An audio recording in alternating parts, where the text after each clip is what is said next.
Welcome to Where There's a Wills, There's a Play. I'm Ian, I'm Stacey. and this is our Five and Dime. Five and Dime is two lists, one category. This category is the games that we played on our tabletop at home in the month of April. I am going to give you my top 5 that I played in April from a non-gamer's point of view. And I'll be giving you my dime or my top 10 games that we played at home. Some of mine might be solo, or some of mine are solos. Some played two-player from a casual gamer who prefers a more mid-weight and below complexity level. So I'm going to quickly run through my 10 through 6 so that we can get into our top 5. My number 10 game was one that was played solo and is behind us here, and that is Three Sisters. This is a nice little roll and write game where you are rolling a dice and playing against an AI named Farmer Ruth. Nope, sorry, not Farmer Ruth. Farmer Edith. Ruth is from Fleet, the dice game, sister game to this. And you are going around and you're planting crops and you're doing stuff in some different areas. And there's some really great things you can do in this, and some things that you can, when you do one thing, you can do another, you can do another. So there's some really good things that go on with this game. So this was my number 10. My number 9 is actually one that we borrowed from my board game club at school, and that is Can't Stop. This game was introduced to me back in January on a Wednesday night board game night in on Board Game Arena. And I had first come to know about this game actually back in December when Stonemaier Games was releasing their new realms for Rolling Realms. I thought it looked interesting, and then ended up getting it for my board game club. Just a push your luck game, roll dice, make pairs of dice that you get the numbers. You work your way up a track, and then you're running on different numbers. And those numbers are the ones you can run on. You can run on 3 numbers every turn. You can keep on going until you bust or until you stop.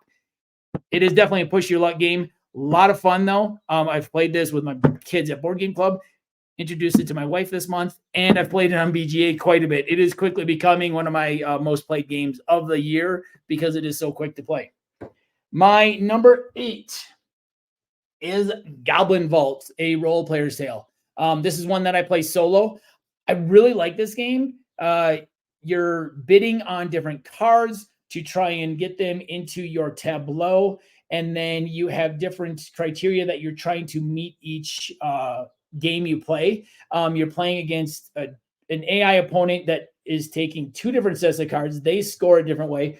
I just really love the give and take in this one, and the thinkiness that it really makes you do when you're playing solo. Like, okay, I want this card, but I don't want them to get another card. So this one, big hit for me from Thunderworks Games, Goblin Vaults. My number 7 is Beacon Patrol, tile laying game where you are placing tiles and moving your boat around, trying to surround buoys and lighthouses and other regular tiles. There's also a little mini expansion in this game that that allows you to use windmills and piers, which give you other scoring points. You get 3 points for every lighthouse that you completely surround on 4 sides. Not completely surround, but surround on 4 sides. You get 2 points for every buoy. You get 1 point for every other tile you get. And then there's some other scoring things if you use the lighthouse or the piers. Been playing this one solo quite a bit since I got it. Actually just introduced it to Stacey this month, and I'm sure it's going to probably be on both of our lists next month because it really, while I like playing it solo, it has really started to shine playing it 2-player. So that is Beacon Patrol. Great game from Pandasaurus. And they've got an expansion coming out this summer, which I'm very excited about. And my number 6 game is Honey Buzz. Honey Buzz, another tile laying game where you are moving a B-shaped meeple, or a beeple as people refer to it, around. You're getting different double hex tiles as you create a circle, basically, of your hex tiles that has an empty space. You get to activate every one of your items that is on there. There are 6 different tiles. There's 6 different things that you can do. However many you have when you activate your honey hex, that is, or your nectar space, you can do a lot of different things. You can go forage for nectar. You can make honey using your fan. You can fulfill orders. You can earn money. You have a wild card, or you can earn more bees for future plays. So really fun game. Really enjoying this one since I got it last year. It's actually been on my showcase wall twice this year already. And then it was on my showcase wall last year. Been playing it quite a bit. Really enjoyed this one. Nice little light to midweight game that doesn't add too much complexity. So there was my 10 through 6. And I don't know if I actually said what number they were. So real quick, Three Sisters was 10. Can't Stop was 9. Goblin Vaults was 8. Beacon Patrol was 7. And Honey Buzz was 6. So now we are on to our 5. Do you want to go first? Do you want me to go first? I'll go first. Okay. My number 5 for April was Trash Talk. I don't know where these are back here. But Trash Talks, I am a party game type of person. So this is right up my alley. Trash Talk, basically you have 2 screens that you have for each player. You each have an individual or a couple of pieces that you pick, and you put them behind the screen, and then you have these cards that you have to match up what you think these silly little items are and match them to the people that you're playing with. We've added a couple of our little things in there so that can add some complexity to the game. We're not very good at this game No. at all. I think we've gone 3 rounds. I don't even think we've cleared 3. I think we've gotten to the 3rd round and we can never seem to do it. It's a fun game. It's a fun game. We do like party games, but we like playing the party games with just the 2 of us. So thankfully this one plays with 2. It is a really silly, fun game. Didn't quite make my top 10, but it's just a great game to play. Mm-hmm. You can get it out. You can play it like 5 times in a row really quick. Well, especially because we can't do very good. So resetting it pretty quickly. We're still shooting to get that. I think we've gotten the first round has 3 items. The second round has 4. Mm-hmm. The third round has 5. We can never get those last 2 items. You get a second chance if you miss the first time. We can never. We always do the opposite thing every single time on the 3rd round. So yes, we're gonna get there. We're getting there. We're getting better. The only thing I don't like about this game is that the screens are so small. If you have some larger items to hide behind the screen, it's a little bit more difficult to get them behind the screen. But who cares? It's a game. Have fun with it. Do what you want to do. Go find your own matching things around the house. Throw in there. See if you can win a game. So my number 5, Trash Talk. I think we might do a live playthrough of that sometime, or a playthrough of that sometime. Maybe we'll do some of our cooperative games that we are not very good at, to show that you can still have fun gaming even if you're not very good, like this and Codenames Duet, and maybe a couple other things that we just, our brains work differently and we still have fun. So just showing you that you can still have fun even if you're not very good at the game. Yes. All right. My number 5 is Azul. And this is a tile laying game where you are trying to put tiles in rows and columns, but you can only have 1 row or 1 tile of each type in each row and each column. You're drawing them off of factory floors, and when you take it, you have to take everything that is the same color at the same time. Sometimes you can't fit them all. You got to put them on the bottom. I believe during April, we tried to play the variant version where it didn't tell you where to put the things. And I believe both of us screwed up on one of them. So then the 3rd time, I screwed up the first time. I think she screwed up the second time. I did not screw up. I think you did. No. Okay. Anyway,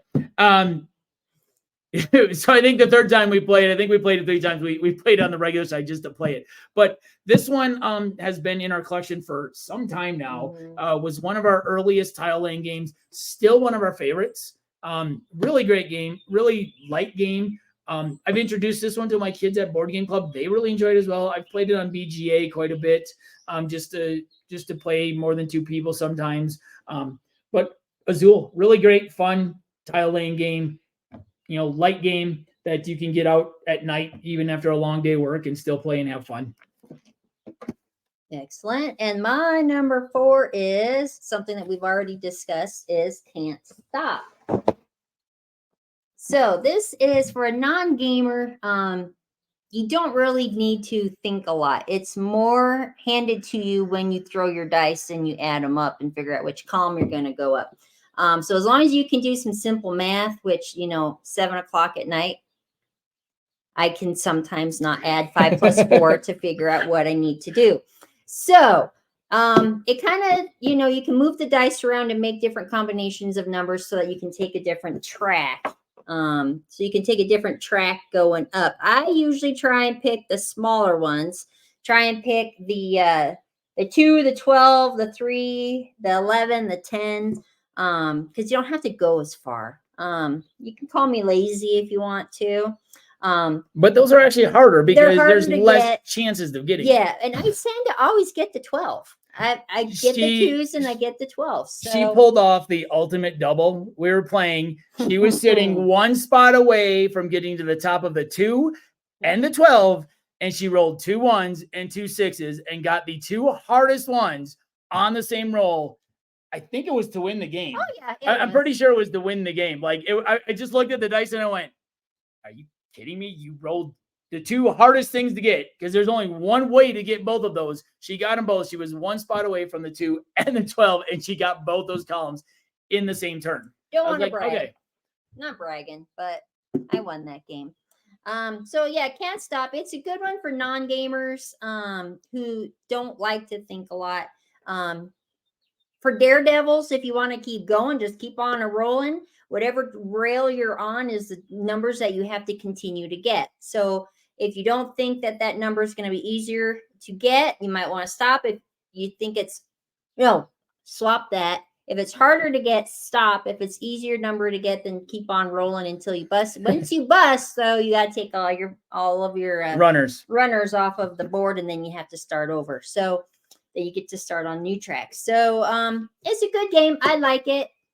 I highly suggest it for non-gamers and gamers alike.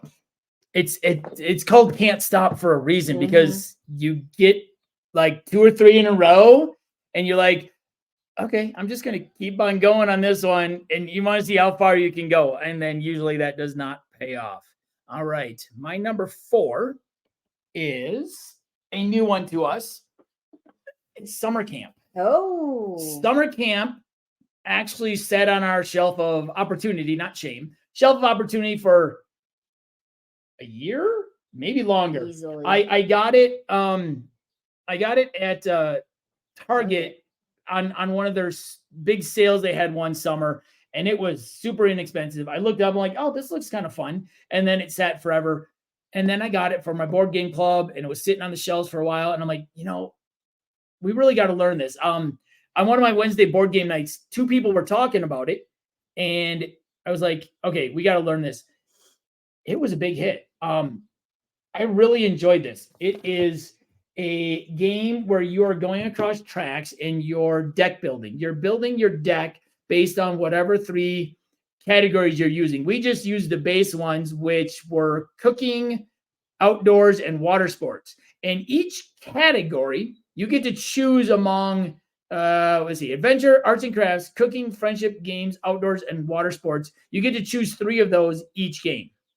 And each track is a different one. And you're moving along these tracks. You can get different abilities as you go. You can move another meeple further. You can, let's see, what else can you? Oh, you can get a snack token, which can give you extra powers. You use your and you can draw an extra card off of your pile. So you draw 5 cards every round. You can use them for their ability, or you can use them to purchase other cards to make your deck much better. Really enjoyed this one. We only played it a couple times, but I have a feeling this one is going to make the table quite often. It's a quick play. Here's the board real quick. You can kind of see the board there, what I'm talking about there. Each category or activity has a different theme to it. We realize that. So like, depending on what category it is, it allows you to do some different things. They all have the same things where you can get a card that allows you to move 1 space extra, 2 space extra, 3 space extra. But then they all have some very specific things. I believe the cooking one had a lot of stuff that gave you more energy. Like you could have more energy to buy things, and you need that energy in order to buy the other cards. The more you cook, the more energy you got. Yeah, the bigger energy. And then as you're going, the first person to cross the first bridge with all 3 of their meeples gets the top token off of it, the participation token that has the most points.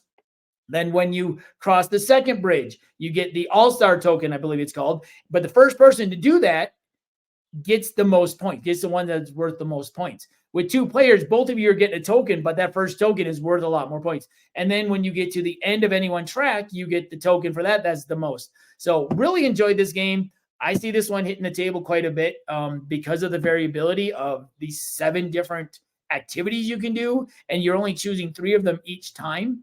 And then also introduced this one to my board game clubs at school finally, and they really enjoyed it as well. So I'm excited to get this one to the table a lot more. It's a fairly quick setup, so we can set it up and play it. We can set up the night before and play it pretty quick at night. So that is Summer Camp. That is my number 4. Number 3 is one that we've already discussed, and that would be my number 3 is Azul. This is my favorite Azul that we played. We've got all 4. Oh, we've all got 4 all main ones. 4 of the main ones.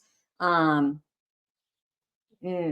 don't like one of them. I don't know which one it is. I don't know the names of them, but Azul 1, 2, 3, and 4 is what I refer to them as. But I like this game just for, well, I like the colors. They kind of like, here's all of the patterns of the tiles that you can get. And so you have to some of them, they've got some other weird colors. Oh, are they lying to me?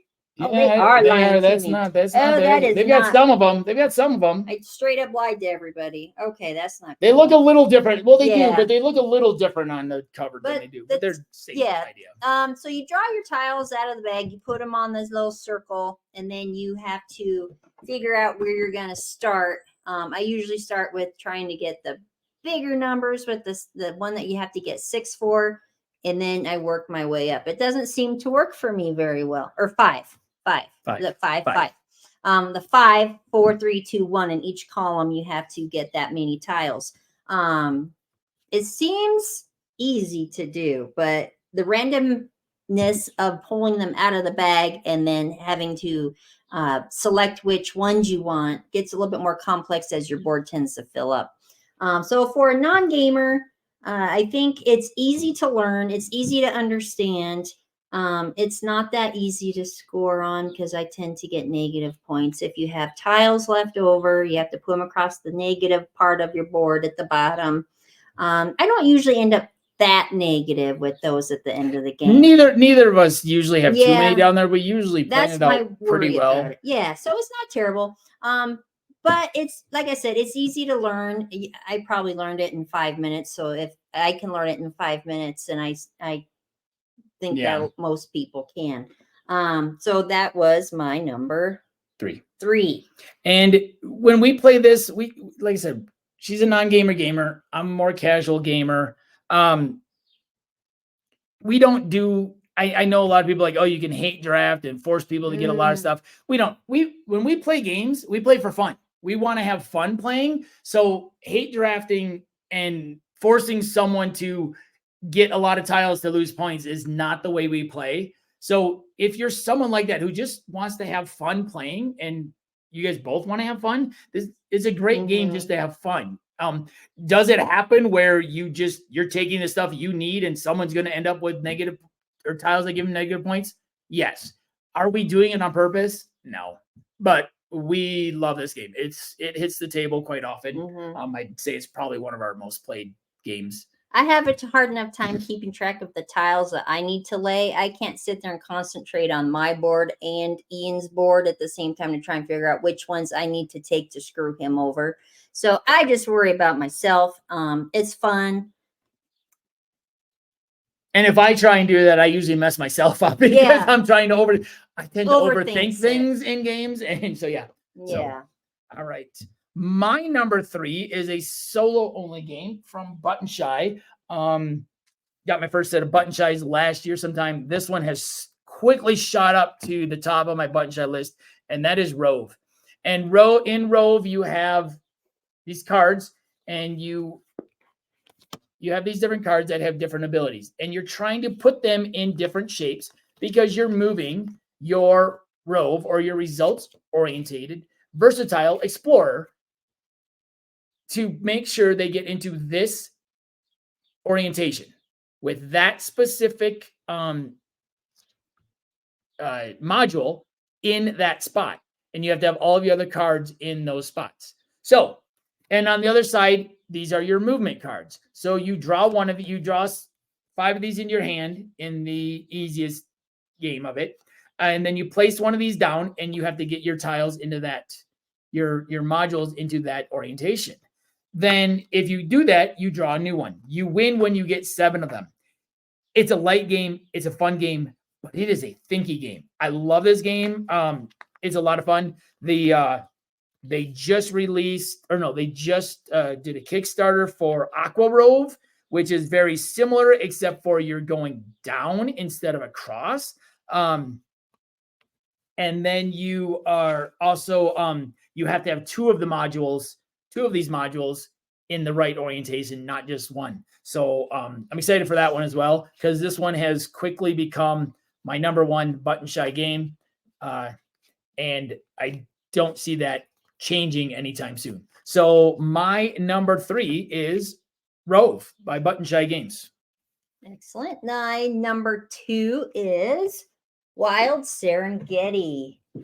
First of all, I absolutely love this cover. It is absolutely stunning to me. One of our best. Yeah, absolutely. One of the best covers, I think, in a game. So that, if this doesn't draw you to play the game, I don't know what will. But this is just on the level of being just right for me without being overly over the top for game playing for me. So basically, is what you do is you have this board with different aspects of the Serengeti. You've got the, let's see, the trees, you've got the water, the rocks, and the plains. The plains. And you have all these cards that you have to draw, and you have to get your animals by moving around the board. You have to get the animals in a specific order. Some of the cards are in a certain order. Some of them are just anywhere on the board, but they have to be in your specific habitat. Or you have to have, there's straight line orientation, so they have to be next to in some way, and then the habitat ones. Yeah, I think that's it. Yeah, and then you have your little, I don't know the names of gaming stuff, but you have your little tree that you have that you're working on your progress for. What is that called? Oh, that's the tree of life that you're just moving. It's just, that's really just your round track. Yeah, so basically is what that does is there's 2 sections on that has like a special extra point. So it'll have like a giraffe or a rhino, and if you have those cards when you hit that round, then it's worth extra bonus points. He forgets about them, which is good for me.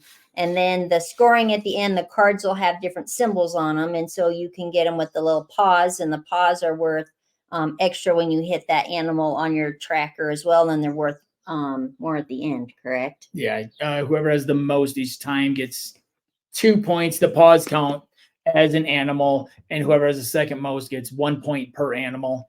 And then at the end, whoever has the most hearts, or when you each person gets heart, if you get cards that have hearts on them, that gives you extra scoring. Yeah, but this has a lot of setup. At least for me, it has a lot of setup and a lot of complexity. It's not really confusing on the order that you take your turn. Like when you take your turn, there's certain steps that you have to do in order for you to fulfill that turn.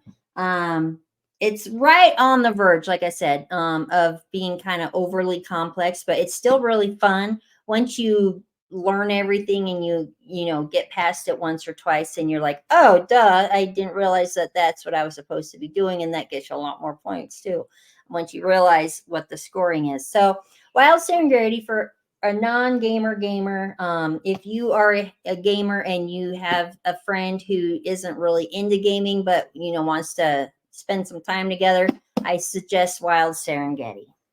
All right. My number 2 is also Wild Serengeti. Oh. So my number 2 is also Wild Serengeti. This is one that we backed on Kickstarter from Bad Comic Games. Really, without knowing a whole lot about it, this was early in my kickstarting, and I was just kind of backing stuff. It looked absolutely gorgeous, and the animal meeples just added to that factor. They're very high quality meeples. They really are. They're nice and thick. They're screen printed on with just like a single other color, so they don't overtake the beauty of them. Like Stacey said, you're placing your animals in different orientations, whether it's adjacency or straight line or in different habitats. Can't remember what they call those. And then you're scoring points. And then in the game, you have 6 rounds. You have 6 actions or coins for actions in the first 3 rounds. And then rounds 4 through 6, you have 7 actions. The one other thing to mention is in rounds 4, 5, and 6, before the round starts, they have what is called the Great Migration. So what that is you draw a migration card, and some of your animals are going to leave the board. So you may be setting up for something in round 4, and you're like, oh, I forgot about that. And then you lose like half your animals. A great game. For us, it is a decent size setup. It's a lot going on. Like, you got to get all the animals out. You got to get all the cards. There's a large deck of scene cards. Basically what you are is you're playing a photographer in the Serengeti, and you're taking pictures of animals in different ways. You can earn different things. Like, you can get some tokens that are meat tokens, which allow you to move an animal one space for each meat token you have to get them in the right spot. The 8 spots on the board for where you're placing one of your cameras are your different animal types. So you have your large carnivores, your small carnivores, your herbivores, I think. I don't remember what the 4 titles are. But then one of them is you can move an animal 1 to 3 spots, or you can swap 2 animals. And then, or one of them is you can draw one of the scene cards because you want to get more scene cards because that's worth more points if you can get those. And then there's, or you can completely refresh the scene card pool and then draw one. So you can get all new ones. You're like, I don't like these, but I need to get another scene card in here. Great game. A lot of fun. Probably one of the ones that takes a little longer to play for the 2 of us. But we do both enjoy playing this one. Great components. Ours, since it's the Kickstarter, also has the specialist cards, and I got the animal specialist, so it has some other animals that do some other special abilities. I will say that the first many times we played this, she beat me every time because I overthought it. Finally beat her this month. So that is Wild Serengeti, both of our number 2s. Number 1. And my number 1 is right here somewhere. Here's my number 1. My favorite game I played in April was Summer Camp. A lot of the reasons that Ian said, but I love it. The replayability of this game is amazing.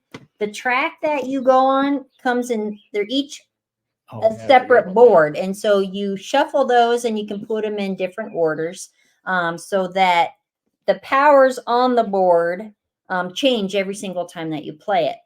This is a deck building game, which I just learned with this game what a deck building game is. And Ian didn't think that I would like deck building games. I wasn't sure. It was something new, and it was a little scary to just hear that. I had no clue what that was. But I really enjoyed it. And the first time I played, I was like going crazy building my deck. I was like, whoa, this is the best thing ever. I didn't know this thing existed.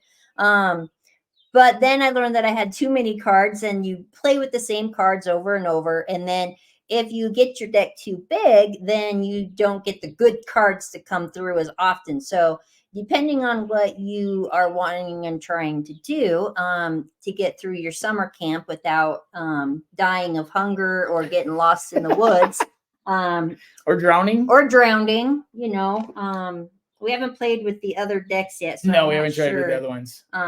What the other ones are, but you know, you want to keep your deck at a decent size. But I really liked this game. This is, I would suggest this for anybody. If you are a gamer or a non-gamer, this is just a fun game to spend some time together, play through, learn something new. It's not like one of those games that you have a turn that takes 10 steps to get through.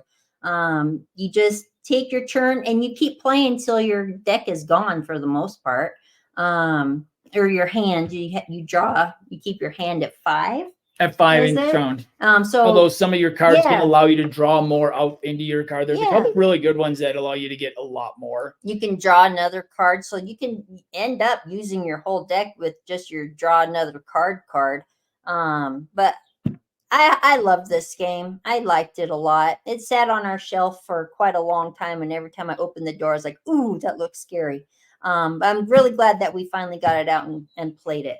So thank you for letting me play that with you. It's on the lighter side of deck builders. So if you're someone who likes a deck building game, I've got, I think, one other deck building game. It's actually set up on the table behind the computer. This is the next one I'm teaching her, Lost Ruins of Arnak. No, not really. No, this is way too much for her. I wanted to see her react. I have anxiety just looking at that game. No, but Lost Ruins of Arnak is really the only other deck builder I believe that I have. I might have a couple others. But summer camp is so much fun. It's really light. So if you like deck building games and you have someone who doesn't want to dive into something really deep with deck building, or they don't know what a deck builder is and they're just not sure about wanting to play one, I highly suggest summer camp. I was actually very surprised that it ended up at her number 1 because it was a new type of game and it was a new game. So the fact that she had a game that was completely new to her and a type of game that was completely new to her that she had never played rise to her number 1 over games that we've played quite a bit and that she knows. It was really nice to see. So yeah, it was a fun game.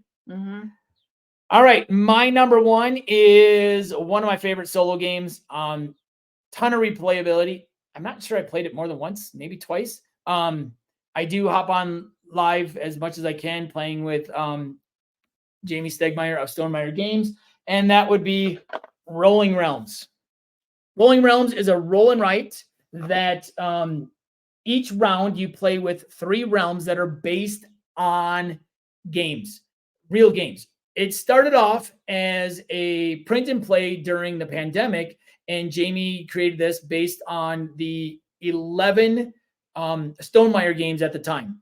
And then they come out with a promo realm for all of their games. And then last year, beginning of the year, he teased at some other promo realms, like this big stack. And we have now gotten a ton of promo realms for games that are not Stonemeyer games. I've actually started doing 2 series of videos around Rolling Realms. One is an individual realm tutorial where I go through just one realm, teaching you how to play the realms. That is on the channel. And then another one that I just started, which I'll do every so often, where I am looking at the realm versus the base game and seeing how well they compare. This is a great game with all the promo realms. So in Rolling Realms, you roll a pair of dice 9 times. You have to use those dice in the realms. The realms will give you certain abilities. You want to earn stars, as many stars as you can, but during your rolls, you might place a dice and it might give you a pumpkin or a heart or a coin. Coins can be used to create more numbers. Hearts can be used to copy a dice. Pumpkins can be used to change the value of a dice and even use a realm more than once, because on every turn, you can only use every realm 1 time. So being able to do all those different things is great. You play 3 rounds, so you're playing 9 realms. So even with only 9 realms, the number of combos of the ways you can combo those realms alone is a lot. And so figuring they had 11 realms in the original game, plus they have a mini, they have a solo variant, which is a mini golf where you go through 18 holes. It tells you which cards to play, and it tells you what to do and what you have to do in order to get, in order to score on that hole. And then they've come up with a risky rewards expansion, which gives you some extra little abilities. And then they've also come up with a little mini campaign, which allows it to be even more replayable. I still have to get that at the table. It's called Beyond the Realm Averse, and basically it's four different scenarios you have to go through and do different things on them. I love Rolling Realms. This is a great game. I play it quite often. When I first bought this, I was first getting into solo gaming. I'll be honest, I played the mini golf and I was like, ooh, I'm not sure this is going to be a game for me. And then I found out that, oh, you can just play a solo game with 9 realms and just do it as like a beat your own score. And I started playing a little bit more. And then I found out that Jamie played every 2-3 weeks or so live on Facebook and YouTube. And that's when I really started playing quite a bit, because I try and join in live when I can, or I'll catch up and try and join in live on Friday, or I'll just play them all when I get a chance. So I started playing a lot of those, and that's a lot of fun because it feels like you're playing multiplayer, but you're playing at home with the dice that Jamie rolls. There are more realms coming. There's also this summer, they're coming out with Rolling Realms Redux, which is going to be a bigger box, which holds all of the realms in it. And it has 12 new realms that are not the promo realms that they still have to release. They still have to release more promo realms. It has 12 brand new realms in it based on non-Stonemaier games. And I believe once that is done, as far as what Jamie has said so far, they are done with the promo realms based on non-Stonemaier games, but they will have promo realms based on all of their Stonemaier games. So that is Rolling Realms, my number one for the month of April. Well, there you have it. The 5 and Dime April tabled games at home from a casual midweight gamer's point of view and a non-gamer gamer's point of view. If you like this content, please hit that subscribe button down below and hit like on this. If you have any comments or questions about any of the games we discussed today, please leave us a comment. Once again, this is Where There's a Wheels, There's a Play. My name's Ian. I'm Stacey. And this was the 5 and Dime April tabled games. See you next time. At the table.